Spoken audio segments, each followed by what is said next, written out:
Transitions urbaines, c'est la rubrique qu'on vous propose chaque mois dans notre émission avec Alexandre Herveau. Bonjour Alexandre. Bonjour Thomas. On se place dans la perspective des élections municipales. Le principe, la promesse, elle est toute simple. Une ville, une entreprise. Aujourd'hui, on part à Lyon avec Raouf Medimag. Bonjour. Bonjour. Bienvenue. Vous êtes le président cofondateur de Recyc Elite, start-up de l'économie circulaire. L'idée, c'est de recycler par voie chimique tous les textiles à base de polyester. Ça commence en 2019, cette aventure, avec votre frère, je crois, Karim. Oui. C'est quoi la genèse, le point de départ de l'entreprise ? La genèse, il y a un côté forcément toujours personnel. Quand on est deux frères qui lançons une affaire ensemble, c'est qui est derrière. On est tous les deux fils d'un chimiste, malheureusement parti trop tôt. On s'était promis lorsqu'on était jeunes de faire un projet à trois. Bon, on a tenu la promesse, Karim et moi. Donc, petite dédicace à notre papa. Après, nous, voilà, on a des parcours un peu similaires, mais différenciés, parce qu'on est tous les deux docteurs, Karim et moi. Moi, j'ai choisi la voie du paternel, donc j'ai été professeur. Donc la chimie. Voilà. Ouais. Professeur, chercheur. J'avais fait mes études en France, puis je suis revenu en Tunisie pour avoir mon poste de chercheur. Karim, lui, docteur aussi, mais il a choisi l'entrepreneuriat et donc il a intégré une entreprise qui l'a rachetée après, qui est dans le domaine de l'analyse des gaz. Et après, moi de mon côté, il y a toujours cette envie de réaliser, de concrétiser quelque chose qui puisse apporter une solution concrète à la société. Et alors là, l'idée, c'est quoi, l'idée de Recyc Elite ? L'idée de Recyc Elite, elle a commencé par un challenge aussi. Une fois, lorsque Karim était rentré en Tunisie, à la pollution plastique, ça touche tous les pays. Et donc effectivement, la Tunisie n'y échappe pas.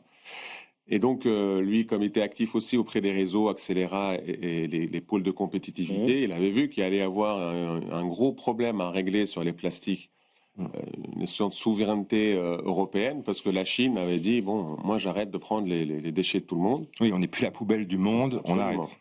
Et donc là, les pays européens se sont dit, ok, on a des problèmes là, parce que autant on sait recycler des bouteilles simples, monomatières, autant sur des plastiques colorés, complexes, etc., on ne sait pas faire.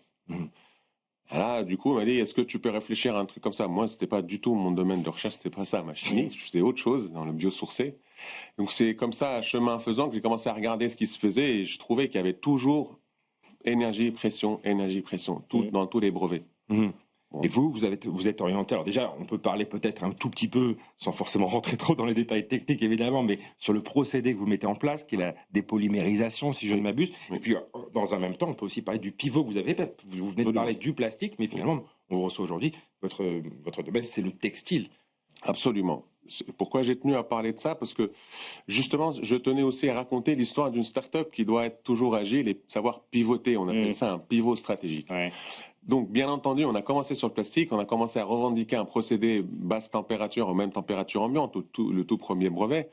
À l'époque, l'énergie, c'était pas un sujet pour personne.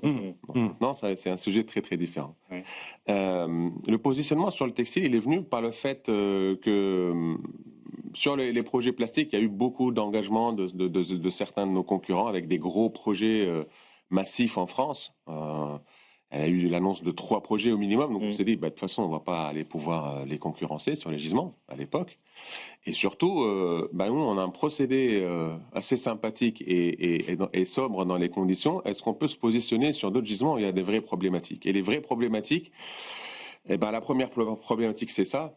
Ça, c'est un textile que tout le monde utilise tous les jours. Mettez-le un peu plus haut, qu'on le voit bien. C'est des plastiques, c'est des textiles à base de polyester et d'élastane. Ça amène l'aspect un peu élastique et donc de confort pour le sport. Donc, ces textiles techniques sont très intéressants. Ils rendent un service, mais en fin de vie, il y a un problème parce que dès qu'on associe des fibres entre elles, il n'y a plus de recyclabilité. Et donc votre procédé, il permet de les réutiliser, de les séparer, Alors absolument. Si on mettait ça dans un procédé classique où on chauffe beaucoup avec beaucoup de pression, on va déconstruire le polyester, mais également dégrader la deuxième matière. Et ça ne fonctionne pas, personne n'en veut. Grâce à notre technologie, nous, on a montré que comme on est dans des conditions sobres, on est sélectif au polyester. Ça veut dire qu'on va déconstruire ce polyester. C'est comme, vous imaginez ça comme un collier de perles. Ouais. On va récupérer les perles sous forme de perles, on va les nettoyer, dépoussiérer, enlever les colorants. Et ces perles redeviennent donc des perles neuves, identiques aux vierges. On va reconstruire le plastique pour en refaire un fil. Ok. La deuxième matière, Ouais. elle est là. Ça, c'est la deuxième Ça, c'est matière. ce que vous récupérez, ça. Ça, c'est l'élastane Ok. qui était là au début. Ok. Et donc, on arrive à séparer tout D'accord. en gardant l'intégrité de cette matière. Et Bon. là, on est assez unique là-dessus. Alors, le temps file, hein, il faut qu'on aille un peu plus vite. Quelques chiffres clés sur votre entreprise. Donc, la date de création 2019, 20 collaborateurs, plus de 3 millions d'euros levés. Et cette information intéressante, c'est l'entrée de Decathlon au capital en 2024. Alors, Oui. qu'est-ce que ça représente pour une start-up comme la vôtre qu'un géant comme Decathlon intègre le capital? Bah, tout d'abord, ça nous consolide, ça nous redonne plus confiance en nous, parce qu'il y a une crédibilité quand un grand groupe comme Decathlon croit en votre solution, et ben, ça vous pousse. Ouais. Donc ça, c'est un levier extraordinaire. Un deuxième levier que nous apporte Decathlon, c'est que Decathlon est vraiment intégré dans la chaîne de valeur et maîtrise la chaîne de valeur du textile qui est très complexe, il faut le savoir. Nous, on a apporté, on apporterait une solution pour Decathlon sur des textiles complexes, parce que ça, c'est du sportswear, et donc Decathlon, on met beaucoup sur le marché. Donc il y a une promesse derrière que quand on industrialisera notre procédé, eh ben, on leur fournira en des matières recyclées, ce qui fait partie de leur engagement de décarbonation. Nous, de l'autre côté, on travaille avec eux aussi pour mieux comprendre, pour mieux construire, et puis mieux appréhender aussi, mieux comprendre cette chaîne de valeur. Donc c'est un partenariat, bien sûr, gagnant-gagnant, et nous, on y gagne beaucoup. Ouais. Alors, on l'a dit, vous êtes basé à Lyon, vous représentez un peu la métropole. On peut peut-être donner quelques chiffres clés. Cette métropole de Lyon, c'est 1,4 million d'habitants sur 58 communes. Le maire de Lyon, c'est Grégory Doucet, parti écologiste. On parle de la deuxième métropole économique de France, qui accueille près de 190 000 étudiants chaque année, donc un réservoir assez important de talents, notamment dans les matières qui vous sont chères, hein, l'ingénierie, la chimie. Oui. On parle de la chimie Valais, hein, c'est le premier pôle de chimie et matériaux en France. Aujourd'hui, Recycalite, vous êtes basé justement, vous bénéficiez finalement de cette émulation locale, puisque vous êtes basé sur le site qui s'appelle USIN, U-S-I-N, Lyon-Paris. C'est un site industriel un peu totem de la métropole. Est-ce que vous pouvez nous en parler? Qu'est-ce que ça change pour une entreprise comme vous? Alors, à double titre, nous, lorsqu'on a entamé notre levée de fonds, on a pu bénéficier du fonds FAIM, c'est le Fonds d'amorçage industriel métropolitain. Moi, j'estime que c'est un fonds très ambitieux qui a été monté par justement la métropole de Lyon et de Saint-Étienne. Ils ont voulu réindustrialiser la métropole avec des projets green, donc des projets verts. Ce véhicule FAIM est piloté par le fonds d'investissement Déméter, qui donc s'est positionné avec d'autres fonds, je dois les citer pour les remercier aussi, UI Investissement, France 2030 et Crédit Agricole Création. Mais pour revenir au FAIM, ce fonds-là a vocation à amorcer et à aider des startups comme les nôtres à s'industrialiser. De l'autre côté, Métropole de Lyon a repris le site usine Paris, c'était une ancienne usine de Bosch, et elle a repris ce foncier-là pour créer un village pour accueillir justement ces startups green. Donc à double titre, nous on bénéficie du soutien de la startup de la métropole pour nous installer, mais également sur la partie aussi financière pour créer de l'emploi. Et voilà, aujourd'hui, on a réussi à... Et vous n'êtes pas seul sur ce créneau. L'écosystème lyonnais, en fait, comment vous le qualifieriez en termes d'innovation, que ce soit industrielle, environnementale? Notre positionnement aujourd'hui, en tout cas, sur la phase d'innovation et de scale-up est très important qu'il soit situé là, parce qu'on est dans l'écosystème aussi académique très intéressant. On collabore avec l'Université Claude Bernard, avec l'INSA, avec l'IMP Lyon. On a un vivier 190 000 étudiants, ce Absolument. que on a un vivier Alexandre. extraordinaire, l'ITEC, les ingénieurs textiles, donc c'est extraordinaire. On est aussi dans la vallée de la chimie. Bon, maintenant, la chimie, comme vous le savez sûrement, elle est en train de passer par une zone de turbulence, donc on en parlait tout à l'heure un peu, il faut essayer de transformer, en tout cas à notre sens, certaines menaces en opportunités. Aujourd'hui, les enjeux majeurs en France et en Europe, c'est les coûts de l'énergie. Ouais. Et ben nous estimons que venir avec des procédés sobres, bas en conso d'énergie, c'est un levier qui serait intéressant d'activer et de mobiliser. Et alors, si on continue de parler, on va se garder du temps pour parler peut-être de la filière de récupération des textiles pour terminer. Mais alors il y a tout ce qui marche dans la métropole lyonnaise. Qu'est-ce que vous voudriez voir améliorer? De quoi vous avez besoin? comme jeune chef d'entreprise? Donc la métropole de Lyon, elle est aussi ancrée au niveau de la région. Donc je pense que quand on passera, et on est en train de le faire à l'échelle de l'industrialisation, on aura besoin aussi du soutien de la région, parce que les financements et les fonds et les poches d'investissement, ils sont aussi pilotés par la région. Donc on a besoin aussi de cette ouverture. Et donc on a, grâce à l'événement d'inauguration, on a pu aussi inviter... Vous avez inauguré un démonstrateur pré-industriel, c'est ça, il y a quelques semaines. Voilà, absolument.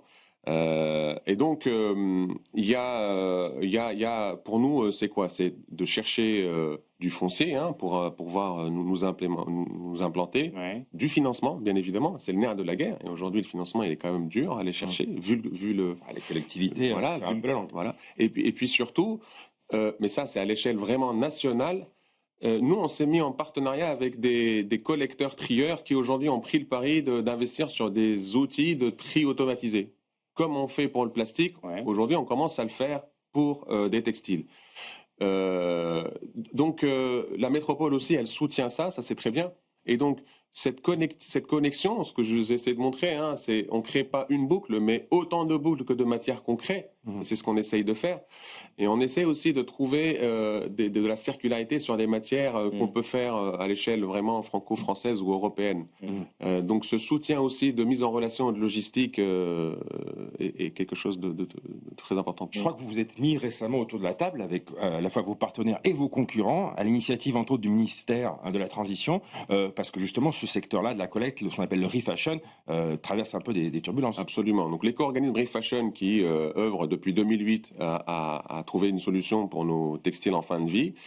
Aujourd'hui, le modèle, il ne fonctionne plus. En tout cas, comme il est à date aujourd'hui, il ne fonctionne plus. Donc, Refashion doit trouver une nouvelle manière de déployer son mécanisme de soutien. Donc, il y a une phase où on est en train de réécrire l'agrément. Le ministre de la Transition écologique, en le remerciant, il nous a invités tous pour nous asseoir autour de la table. Il nous a demandé de formuler une réponse à cette première proposition d'agrément. Donc, on s'est mis autour de la table avec Refashion, à l'initiative de Refashion, que je remercie au passage. C'est des sujets très, très chauds parce qu'on discute, on se dit des choses, on n'est pas d'accord, on est d'accord.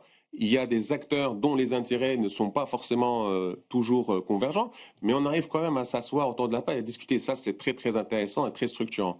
Et donc, on espère qu'en janvier 2026, l'agrément de Refashion, qui est reconduit pour 4 ans, va être repensé pour repenser la nouvelle manière de soutenir des exutoires, donc des projets industriels comme les nôtres, selon un mécanisme qui est en cours de discussion aujourd'hui. En cours de discussion. Merci beaucoup, Raouf Medimag, et bon vent à Recyclelite. Merci beaucoup, Alexandre. À bientôt. Une prochaine ville, on sait où on va? Oui, on sait où on va. On va aller prendre le bon air marin de mes terres natales de Charente-Maritime. Ah bah génial. Charente-Maritime à La Rochelle. Bon retour à Lyon et à très bientôt. On passe à notre rubrique Prêt pour l'impact. C'est le grand entretien de notre émission.